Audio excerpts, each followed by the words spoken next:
they're on about breaking Javid 16 and 17-year-olds getting the jab. Obviously, the right thing to do.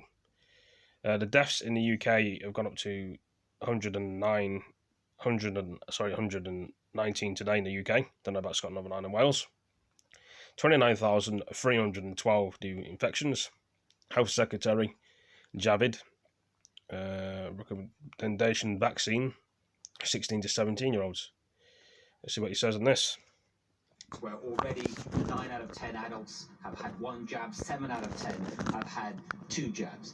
And today we have an opportunity to go further, to take a further step, because our independent committee of experts, the Joint Committee on Vaccinations and Immunisations, has given a firm recommendation to the government that we should extend our offer of vaccinations to all 16 and 17-year-olds, a universal offer to 16 and 17-year-olds. And I've decided to accept their recommendations, and I've asked the NHS to prepare to deliver those vaccinations to 16 and 17-year-olds as soon as possible. Can you be sure that the benefits do now outweigh the risks? What reassurance can you give to parents, for example, who might be concerned?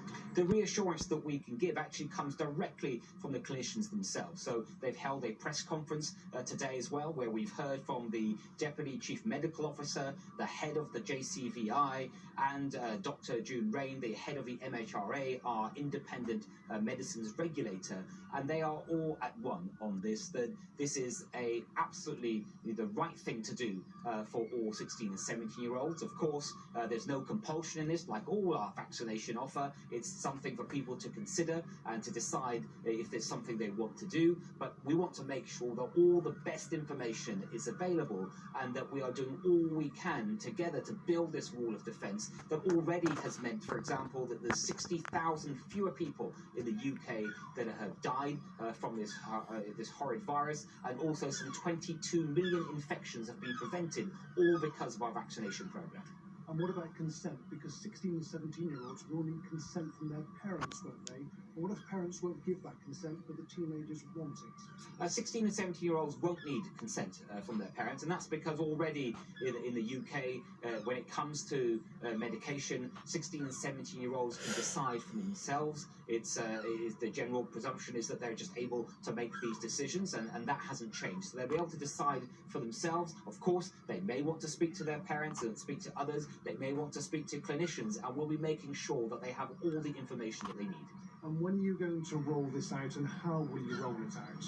We had already been preparing for something like this possibly happening. Of course, we weren't to know until there's a decision by the experts. But now that they've made that decision on 16 and 17-year-olds, we can put that into action. And I hope that we can be offering this very soon, certainly this month.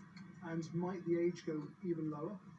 Whether it's extended further, from 16 and 17-year-olds to children, that's a decision for the independent JCVI. It's not going to be a decision for ministers, so we'll always be clinically led. I should point out, though, a few weeks back, the JCVI did advise government that for those 12 to 15-year-olds that are at risk, particularly at risk from COVID, that they are offered vaccinations, and also those children that might live with adults that are immunosuppressed, and also for 17-year-olds that were approaching their 18th birthday. Now, we accepted that. I accepted that at the time, and that's already being rolled out, but today's announcement builds on that.